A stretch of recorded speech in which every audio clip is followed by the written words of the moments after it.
warahmatullahi wabarakatuh. Selamat siang. Perkenalkan, nama saya Sofiatus Solea, PM 1914-605, Prodi Pendidikan Sejarah semester 3, mata kuliah Sejarah Kebudayaan Indonesia. Kali ini saya akan membahas tentang suku Talangoa. Suku Talangoa merupakan masyarakat yang hidup terasing di Kepulauan Riau, tepatnya di sisiran Sungai Indragiri. Masyarakat Talangoa merupakan keturunan dari ras Proto Melayu atau Melayu tua yang memang suku asli dari Sungai Indragiri. Mereka mendapat sebutan suku tua atau suku pertama yang menghuni Sungai Indragiri, sehingga mereka berkeyakinan bahwasanya segala sumber daya alam yang terdapat di Sungai Indragiri adalah hak mereka.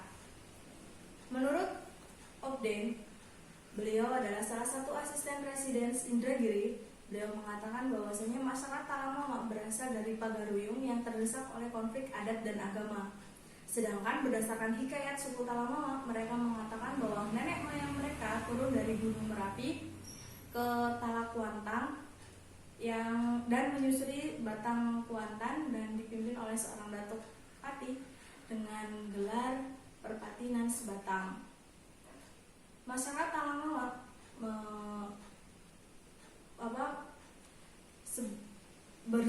sampai saat ini berjumlah 265 jiwa, di mana sebagian besar masyarakatnya masih mempunyai keyakinan animisme, yaitu percaya pada benda-benda yang mempunyai kekuatan gaib di sekitar mereka. Sebagian ada yang beragama Islam, mereka mengakui bahwa Islam adalah agama mereka, akan tetapi dalam konteks beribadah mereka hanya sebatas lisan. Talangoa selama berabad-abad ini masih hidup dalam melakukan kebiasaan, ritual, dan adat budaya warisan leluhur mereka yang diyakini sebagai langkah lama. Nah, secara keseluruhan mata pencarian masyarakat Talangoa di samping berburu dan juga menangkap ikan, mereka juga berladang, mengadap karet, dan juga mengolah hasil hutan non kayu. Ada beberapa unsur budaya suku Talangoa. Yang pertama adalah bahasa. Bahasa suku Talangoa ini disebut bahasa Sakai yang masih masuk dalam dialek bahasa Kerinci. Nah, untuk berkomunikasi, masyarakat Talangoa biasanya menggunakan bahasa Melayu Talang atau Melayu Tinggi. Nah, tidak ada tingkatan bahasa dalam suku Talangoa, sehingga ketika mereka berkomunikasi dengan yang lebih muda atau berkomunikasi dengan mereka yang lebih tua atau berkomunikasi dengan yang seumuran mereka, tidak ada tingkatan bahasa, jadi hanya satu bahasa itu saja. Bahasa Melayu yang digunakan masyarakat suku Talangoa berbeda dengan bahasa Melayu pada umumnya, sehingga ada beberapa istilah yang orang Melayu sendiri tidak paham artinya. Unsur budaya yang kedua adalah rumah adat. Bisa dilihat di sini, rumah adat suku Talangoa ini dindingnya terbuat dari kulit pohon atau kulit kayu, yang lantainya berasal dari bambu dan juga atapnya terbuat dari rumbia atau daun salak. Sedangkan untuk mengikat struktur rumah, mereka menggunakan rotan. Seiring dengan perkembangan zaman dan teknologi, masyarakat Talangoa dengan penggunaan material, teknologi, dan juga pengetahuan, mereka sudah beralih ke yang lebih modern. Nih, bisa terlihat pada gambar pertama, rumah adat suku Talangoa masih sangat tradisional, di mana bahan-bahannya benar-benar pure dari alam yang mereka gunakan. Nah, untuk gambar yang kedua, rumah adat suku Talangoa, di sini dinding rumahnya sudah menggunakan rotan kayu dan juga atapnya sudah tidak lagi menggunakan daun salak. Mereka sudah menggunakan asbes. Untuk yang kedua ada pakaian adat. Nah, pakaian adat suku Talangoa ini untuk laki-laki mereka menggunakan pakaian yang terbuat dari bahan katun, dimana untuk pengantin laki-lakinya dia terdiri dari celana panjang, kemeja, selempang, dan juga penutup kepala yang biasanya disebut tengkuluk dalam bahasa mereka, atau kalau kita umumnya dikenal dengan peci. Sedangkan untuk pengantin wanitanya, masyarakat Talangowa ini untuk atasannya mereka menggunakan kebaya, dan untuk bawahannya mereka menggunakan sarung tenun songket dan juga beberapa perkakas andam. Perkakas andam ini terdiri dari anting-anting, gelang tangan, gelang kaki yang terbuat dari bahan besi, dan juga manik-manik genta bergoyang yang digunakan sebagai hiasan kepala pengantin wanita. Adapun makna atau filosofi yang terdapat dari pakaian adat suku Talangowa ini bagi laki-laki memiliki makna kekuatan, keberanian dalam mengarungi bahtera rumah tangga. Sedangkan untuk filosofi dari pakaian wanita itu sendiri, mereka memiliki makna kecantikan, keanggunan, dan kesiapan dalam menjadi pendamping bagi pemimpin keluarga kelak. Terus yang keempat adalah alat musik. Nah, bisa dilihat dalam media bahwa alat musik suku Talangowa ini namanya genggong, di mana dia terbuat dari pelepah enau, logam, dan kayu.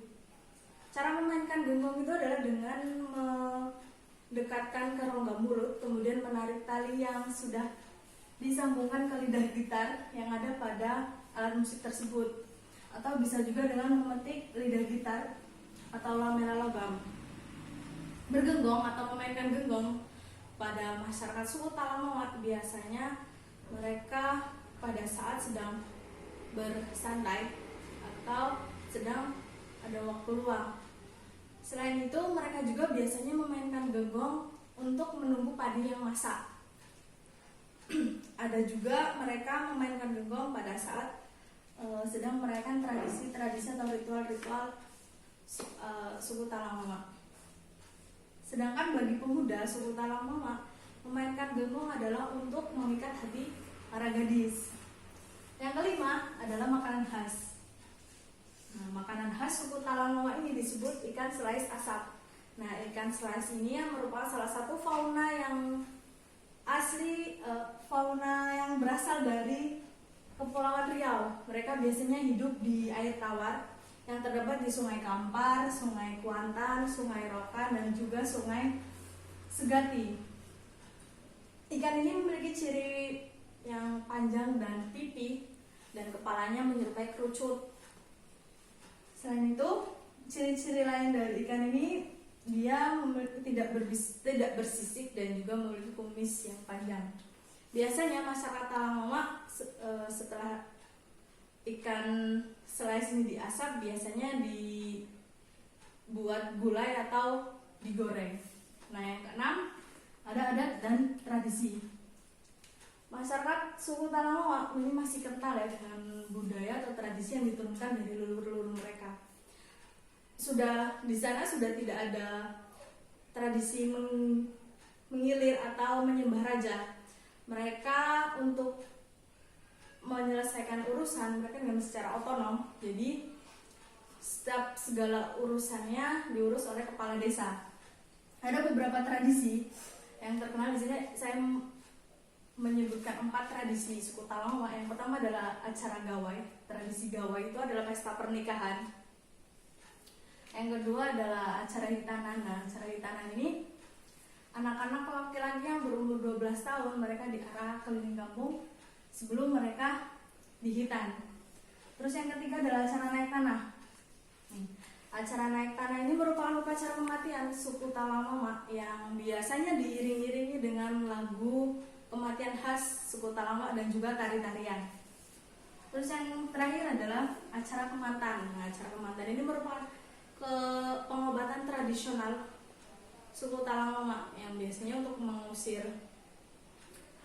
roh-roh jahat atau yang diyakini sebagai untuk mencegah bencana dan segala macam, biasanya dilakukan di acara kemantan atau pengobatan tradisional. Action.